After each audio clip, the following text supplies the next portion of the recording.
अब दुख दूर भगेगा, होगी खुशियों की छाया, ना बचेगा संकट बाकी, होगी खुशहाल ये काया। कोई कष्ट नहीं अब बाकी होगा, मेरा जीवन अब संवरेगा, दिन मेरे भी सुधरेंगे जब गुरुजी का आशीर्वाद मिलेगा। पूज्य गुरुजी एक ही आशा, करना बेड़ा पार हमारा, हम पर भी कृपा करना, खुश हो संसार हमारा। जय गुरुदेव। भाग्य दर्पण, उम्मीद की एक किरण। नमस्कार, अभिनंदन, आभार।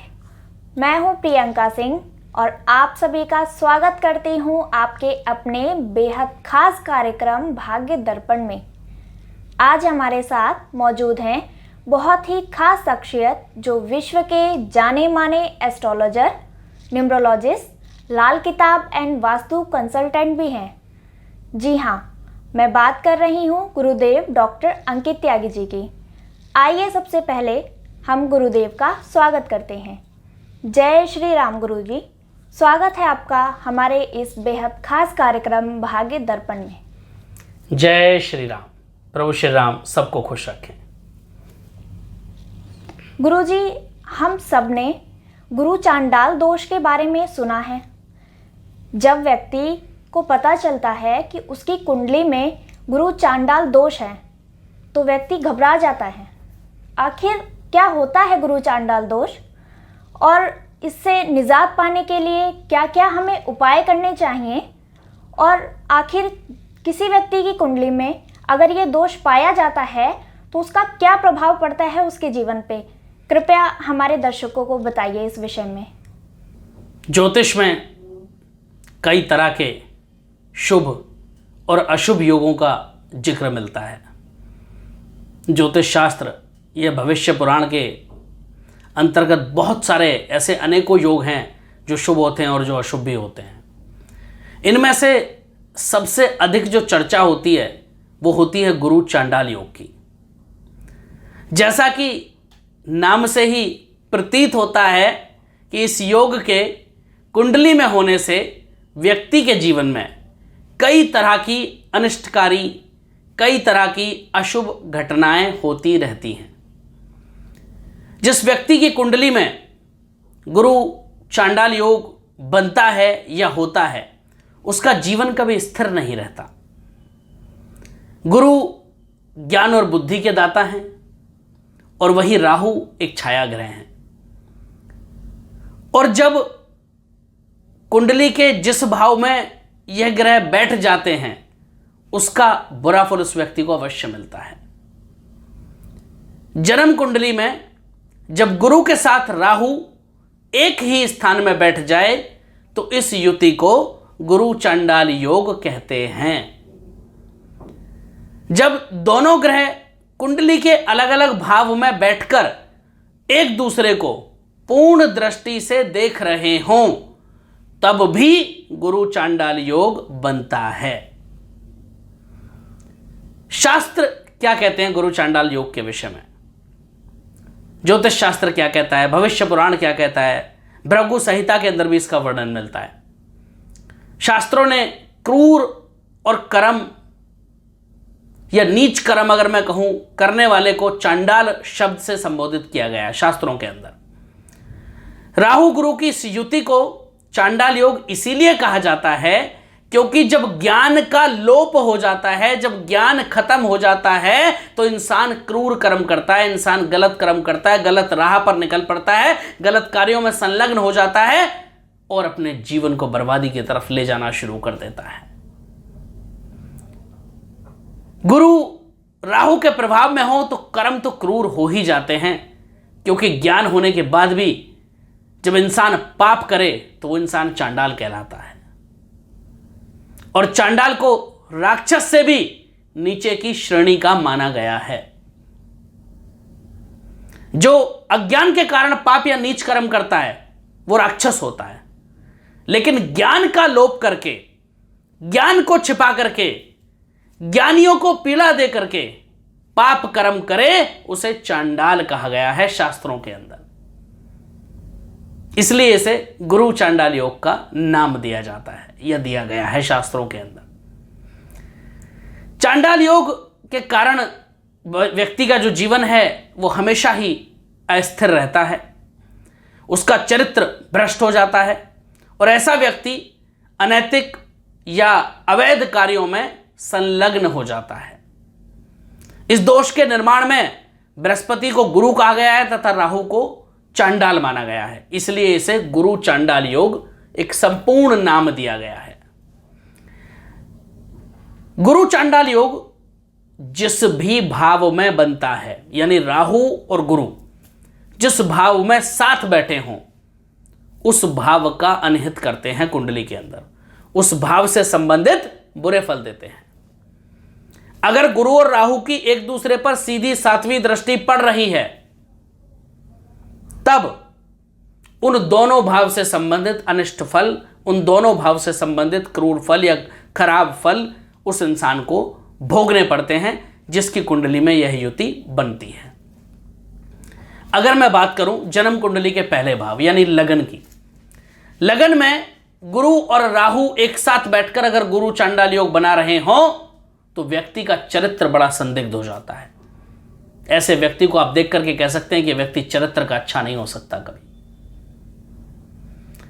ऐसा व्यक्ति न केवल अनैतिक संबंधों में रुचि लेता है बल्कि हर सच्चे झूठे कार्य करके धन अर्जित करने वाला होता है। ऐसा व्यक्ति धर्म को ज्यादा महत्व नहीं देता, रिलीजन उसके लिए मैटर नहीं करता, धर्म उसके लिए मैटर नहीं करता, धार्मिक चीजें उसके लिए महत्वपूर्ण नहीं होती हैं, धार्मिक कार्यों में रुचि नहीं होती है उसकी। वहीं अगर द्वितीय भाव में यानी धन भाव में या कुटुंब के भाव में गुरु चांडाल योग बन रहा हो और गुरु बलवान हो तो व्यक्ति धनवान तो होता है लेकिन यह पैसों का इतनी बुरी तरह अपव्यय करता है कि उसके पास जितना मर्जी धन कमा ले कभी पैसा टिकता ही नहीं है, कभी पैसा रुकता ही नहीं है। और यदि गुरु कमजोर हो तो जातक नशे का आदी हो जाता है। ऐसे व्यक्ति की अपने परिवार से भी नहीं बनती, फिर वो इस परिस्थिति तक नशे का आदी हो जाता है कि वो सब कुछ भूल जाता है। यदि तीसरे भाव में गुरु चांडाल दोष की युति हो या आपका गुरु चांडाल योग बन रहा हो तो जातक को कॉन्फिडेंस बड़ा अच्छा होता है, साहसी होता है, पराक्रमी होता है। ऐसा व्यक्ति गुरु का अगर स्ट्रांग हो जाए तीसरे भाव में, बहुत अच्छी पोजीशन में बलवान होकर के बैठे हों तो लेखन कार्य में बड़ी प्रसिद्धि मिलती है। ऐसे बच्चे को राइटिंग से संबंधित जो भी कार्य करे उसमें बहुत नाम कमाता है ऐसा बच्चा। और राहु के बलवान होने पर या गुरु के कमजोर होने पर व्यक्ति गलत कार्यों में कुख्यात हो जाता है, चोरी डकैती इन सब कार्यों में कुख्यात कर्म करता है फिर वो, और जुए जैसे कार्यों में धन कमाता है, अनिष्टकारी कार्यों में धन कमाता है, बहुत ही गलत रास्ते पर निकल पड़ता है।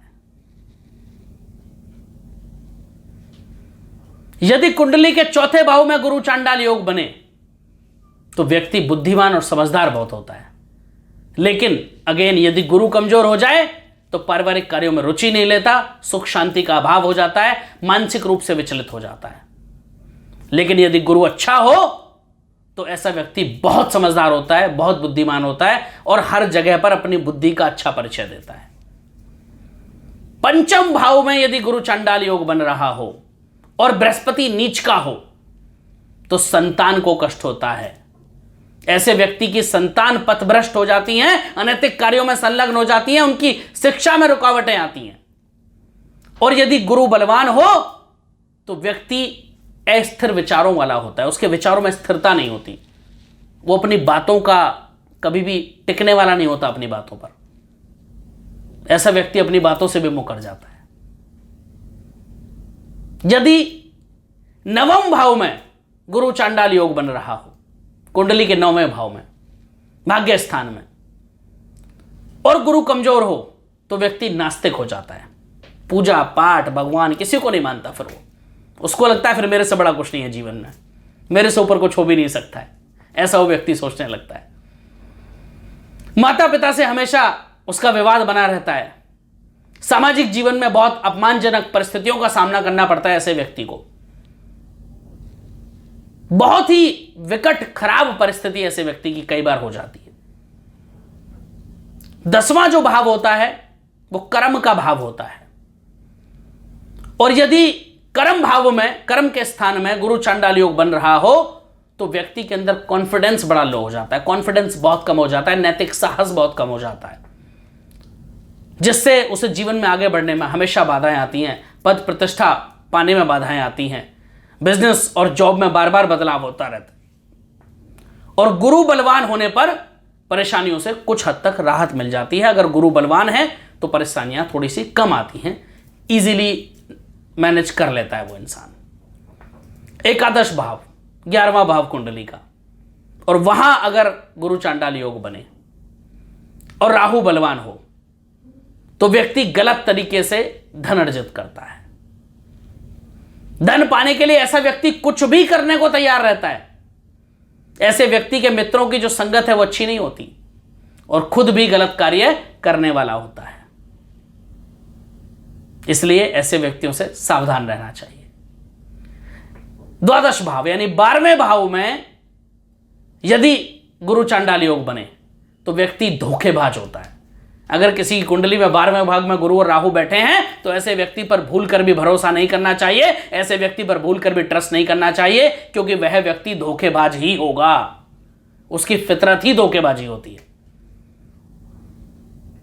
ऐसा व्यक्ति धर्म की आड़ में लोगों को धोखा देता है, खर्च करने की प्रवृत्ति अधिक होती है, और गुरु अगर बलवान हो जाए तो खर्चे तो कम करा देता है, कंजूस बना देता है ऐसे व्यक्ति को, लेकिन धोखा देने की प्रवृत्ति उस व्यक्ति की फिर भी नहीं जाती है।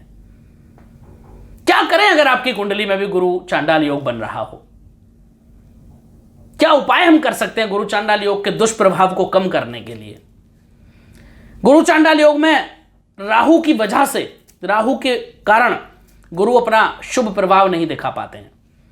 तो यदि चांडाल योग गुरु या इसके मित्र ग्रह की राशि में बन रहा हो तो राहु को शांत करने के उपाय करना बहुत ही आवश्यक है, ताकि राहु का बुरा प्रभाव कम हो जाए और गुरु का शुभ प्रभाव बढ़ जाए। क्योंकि अगर राहु साथ में नहीं होगा तो गुरु को कोई परेशानी नहीं होगी। गुरु चांडाल योग क्यों बना? क्योंकि राहु चांडाल कर्म कराता है, इसलिए राहु की शांति आवश्यक है। राहु के वैदिक मंत्रों का जाप करा सकते हैं। जो हवन कराना होता है, द्वादश हवन, वो करा सकते हैं। और यदि यह दोष गुरु की शत्रु राशि में बन रहा हो तो राहु और गुरु दोनों की शांति के उपाय कराना आवश्यक हो जाता है। ध्यान दीजिएगा, यदि यह दोष गुरु की शत्रु राशि में बन रहा हो तो फिर गुरु और राहु दोनों के जाप कराना, दोनों की शांति के उपाय कराना परम आवश्यक, अत्यंत आवश्यक हो जाता है। इसके लिए गाय को नियमित रूप से चारा खिलाना शुरू करें और हनुमान जी की आराधना करना, जैसे हनुमान चालीसा का पाठ हमेशा करना शुरू कर दें, तो गुरु चांडाल योग के जो दुष्प्रभाव हैं वो काफी हद तक कम हो जाते हैं। और जैसा मैंने बताया कि यदि गुरु के मित्र राशि या गुरु की उच्च राशि में गुरु चांडाल योग बने तो उस स्थिति में हमें केवल राहु के उपाय कराना या उनको ही शांत कराने की आवश्यकता पड़ती है, ताकि गुरु के अच्छे प्रभाव हमें मिल सके। राहु के शांति के लिए मंत्र जाप पूरे होने के बाद हवन अवश्य कराना चाहिए और तत्पश्चात दान इत्यादि करने का भी शास्त्रों में विधान मिलता है। अगर यह दोष बन रहा हो किसी ऐसी राशि में जो राहु और गुरु दोनों के लिए अच्छी नहीं है, तो भी राहु और गुरु दोनों की शांति के उपाय कराना अत्यंत आवश्यक हो जाता है। गणेश जी और शिव जी की उपासना करना और ओम नमः शिवाय इस मंत्र का जाप करना इस दुष्प्रभाव के काफी हद तक असर को कम कर देता है, इस दुष्प्रभाव को कम कर देता है। बरगद के पेड़ की जड़ में कच्चा दूध डालना शुरू कर दें तो भी इसके दुष्प्रभाव काफी हद तक कम हो जाते हैं। राहु की शांति किसी योग्य ब्राह्मण से करा लें तो भी इसके दुष्प्रभाव कम हो जाते हैं। लेकिन सबसे ज्यादा जो इफेक्टिव उपाय है वह है भगवान शिव की आराधना और गुरु चांडाल दोष की शांति या गुरु चांडाल योग की शांति। कुछ ज्योतिष इसको गुरु चांडाल दोष भी बोलते हैं, कुछ लोग गुरु चांडाल योग भी बोलते हैं। भगवान शिव की नियमित रूप से आराधना करें, प्रत्येक सोमवार को शिवलिंग पर जलाभिषेक करें और गुरु की मजबूती के लिए केले के वृक्ष का पूजन करें। केले के वृक्ष से भगवान श्री हरि यानी भगवान विष्णु प्रसन्न होते हैं, और भगवान विष्णु अगर प्रसन्न हो तो राहु को तो वैसे ही डर हो जाता है। शास्त्र कहता है कि जब भगवान विष्णु के आशीर्वाद अगर आपको मिल जाए तो राहु आपका कुछ नहीं बिगाड़ सकता है। इसलिए भगवान श्री हरि की उपासना करें और आपका जीवन में मंगल ही मंगल होगा। बहुत बहुत आभार आप सबका, बहुत बहुत शुभकामनाएं आपको। बहुत बहुत धन्यवाद गुरुजी, हमारे दर्शकों को इतनी महत्वपूर्ण जानकारी देने के लिए कि क्या होता है आखिर गुरु चांडाल दोष और आप क्या क्या उपाय कर सकते हैं अगर आपकी कुंडली में भी ये दोष है। तो आपको घबराने की ज़रूरत नहीं है, आप ये उपाय कीजिए और फिर मिलेंगे अगली वीडियो में बहुत सारी जानकारी के साथ। तब तक के लिए जय श्री राम।